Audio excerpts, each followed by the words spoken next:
Hey everybody, Roxbox9 here with some M15 speculation stuff. I know we've pretty much wrapped up Conspiracy for the most part, and the set's coming out soon, but I thought it'd be cool to go back and check on this new announcement from Kotaku.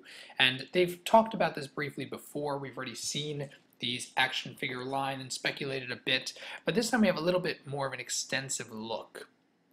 We have 6 figures, and these are being made in time with M15. We have Jace, Bellerin, Garruk Wildspeaker, Chandra Nalaar, Liliana Vess, Ajani Goldman, Nissa Ravane. Okay, so let's take a look. So first here we have Liliana.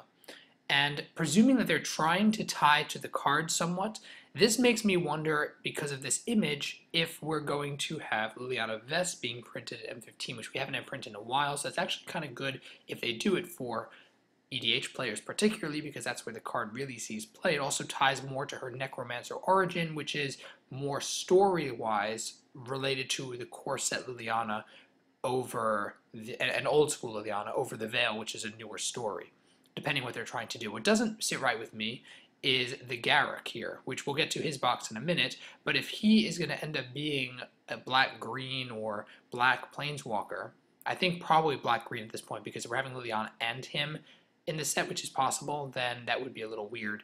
But for Garruk, the issue is that if he is Veil Cursed still, why would they bring a Liliana who is pre-Veil Cursed, or pre-having Veil Cursed him, that she'll be the one in the set if they're trying to go for more of a story? That was a little confusing to me.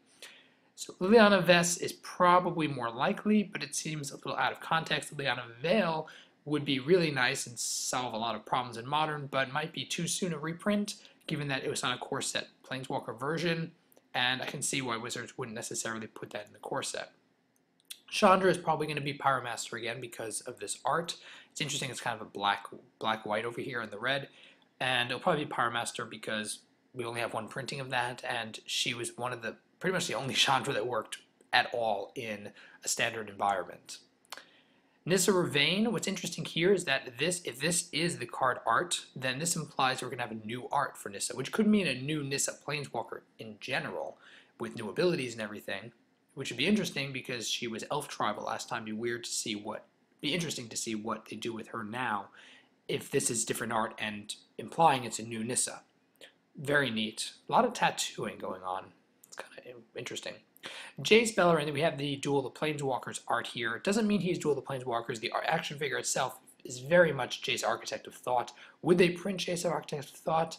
I don't know. My guess is it would be Jace Architect or Jace Bellerin, because we haven't had Jace Bellerin in a while, and this has the hood here, so it could be that it's a Jace Bellerin, and that's what I'd hope for, because that's one that could use a reprint and also is one of the cooler and more powerful Jaces as things go. I mean, all Jaces are powerful, but that's one I could see them bringing back in a core set. Ajani here, this is different art. It looks kind of not very good art. It's weird if we just had an Ajani printed. Yes, it was green-white. This will probably be a white one. I really was thinking Gideon would be in the M15 set. That's still what I think. I think Gideon is one they could bring back. I haven't brought him back in a while. And we just had Ajani. Do we really need another Ajani here? That just doesn't seem right. I'm hoping that we get Gideon and not Ajani, but again, this is just speculation. This is an action figure. And Garruk here, this was probably going to be something like the art of the new Garruk, and it's just new art with Garruk, very black and not really much green at all. It'd be interesting to see if he's, again, still the speculation leans towards him being black, even though black-green makes more sense. Not a flip black-green, which we already had Garruk. Garruk Relentless, probably going to be a single face black-green Garruk is most likely. But, I mean, there's just so much black to his character and figure in this art. It's a tough call between those two, I think. Colorless just doesn't make sense. I don't think it's not going to be colorless. That would be very weird. It's possible, but unlikely. Karn was the one that made sense. I seriously doubt he would be colorless. So anyway, what do you guys think based on these pictures? Do you think that this changes anything? Does it change your speculation at all? Your thoughts about it? Definitely leave those comments down below in the description. And if you guys enjoyed the video, tap the like button and stay tuned by subscribing for more speculations and spoilers of M15 as they come. And as always, Roxbox90 signing out. I'll see you guys next time.